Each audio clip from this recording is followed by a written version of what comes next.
high speed, including 5 kbps and above. So for high speed, we have the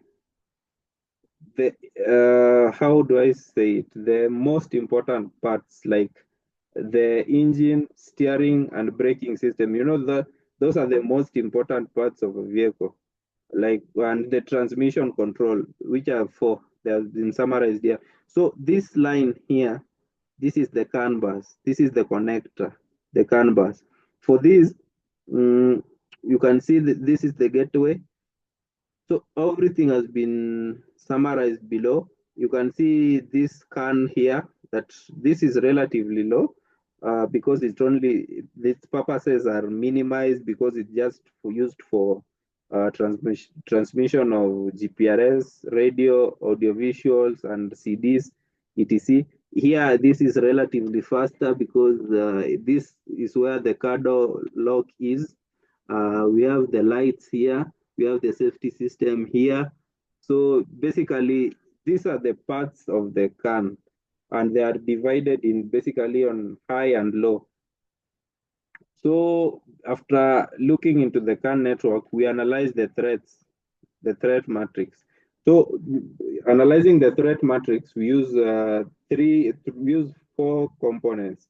We use the vulnerability, we use the difficulty level, resource required, and the consequences. What will be the consequences of this uh, threat? For example, a threat like message injection, which has a difficulty level of low, as in meaning if it is low, it is easily exploitable to attackers. So the resources required only for this to be executed are the CAN bus, access, and essential tools like the CAN analyzer. So the consequences of this will lead, the consequences of message injection will lead to unauthorized control of the vehicle's function. So this is whereby I was saying you see the person driving loses control of the car. He can't control the steering, or if he attempts to brake, the brakes are not working because the car has been compromised by attackers. We also have the eavesdropping, which has a difficulty level of low, and resources required include the CAN bus access and sniffing tools. So the consequences are summarized below, including the sensitive data leakage, e.g. Vehicle speed, engine status. So if it's dropping, somebody can compromise the engine of a car, of which, or the vehicle speed, it can be increased or relatively reduced, depending on what the attacker wants. So the threat matrix, this threat matrix is used to analyze vulnerabilities within an electric vehicle or any vehicle that is automized. So from the threat matrix, we have stated that it identifies vulnerabilities in the vehicle. These vulnerabilities, we have stated them here. These are the vulnerabilities, the message injections, eavesdropping, replay attacks, denial of service, firmware, exploitation, diagnosis, sport, and spoofing. So for all the above vulnerabilities, we have included their difficulty level, resources required in order for this attack to be done, and the consequences.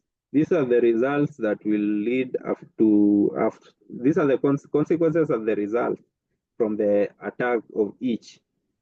For example, for denial of service, it has a difficulty level of medium, but the overall consequence is overloading the CAN bus, causing system failures. So in as much as the difficulty level is relatively medium, the consequences are relatively high.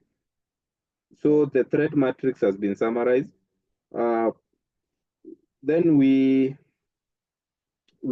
come up with an attack scenario. So this our attack scenario in this case was message injection attack.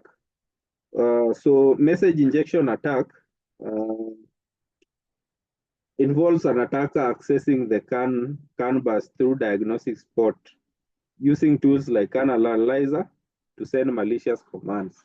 So the port we are talking about is this port, whereby the attackers will use that port to send commands to this CAN network using a device or a tool known as CAN analyzer.